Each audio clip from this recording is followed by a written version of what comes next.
Ok, alors, est-ce que tu trouves qu'il y a une différence entre Rose aujourd'hui et Rose de quand elle avait 16 ans? Moi, je sais que tu étais plus optimiste maintenant. Ah ouais? En tous les cas, oui, t'étais moins optimiste avant, t'étais plus dépressive. Mais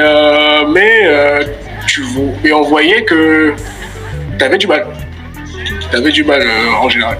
Puis après, ben là, depuis que t'es parti, depuis que t'as fait tes petits voyages au Canada, à Londres, là maintenant que t'habites à Lyon, ça va beaucoup mieux.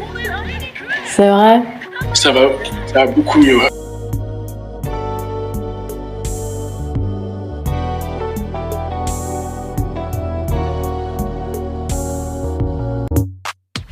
Je partage mon quotidien avec une amie depuis de nombreuses années maintenant.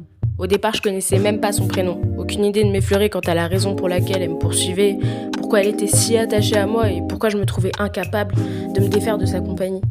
Et une multitude d'autres questions continuent à émerger, à tournoyer dans mon cerveau comme une valse infinie qui se déroulerait sur un champ de mine.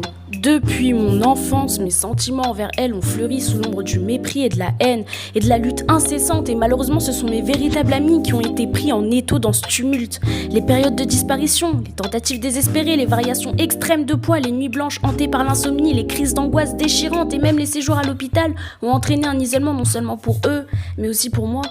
Et une douleur supplémentaire s'est ajoutée à ma réalité sous la forme d'une fausse couche.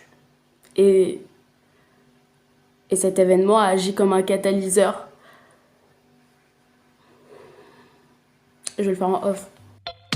Malgré la noirceur de mon récit, il est super important de noter que la situation s'est améliorée et cette partie de moi n'a pas complètement disparu. Elle reste tapie dans les recoins de mon esprit, observant attentivement chaque échange ou action avec autrui à la recherche de la moindre faille.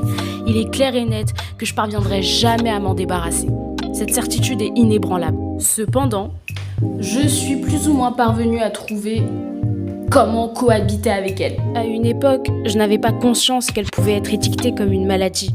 Et de nos jours, la prise de conscience mondiale quant à sa réalité me donne accès à une multitude d'informations et de ressources. Cette évolution m'a permis d'acquérir une meilleure compréhension et j'ai désormais à ma disposition une myriade de données qui éclairent son fonctionnement. Cette période de répit me remplit de joie. Je suis profondément heureuse grâce à la connaissance que j'ai développée sur mes déclencheurs, mes besoins et sur le travail de moi-même également. J'arrive à la contenir. Je reconnais son existence et je sais que je suis pas responsable de sa venue, mais je suis responsable de l'impact qu'elle a sur ma vie. Aujourd'hui, je le sais. Et ça va mieux.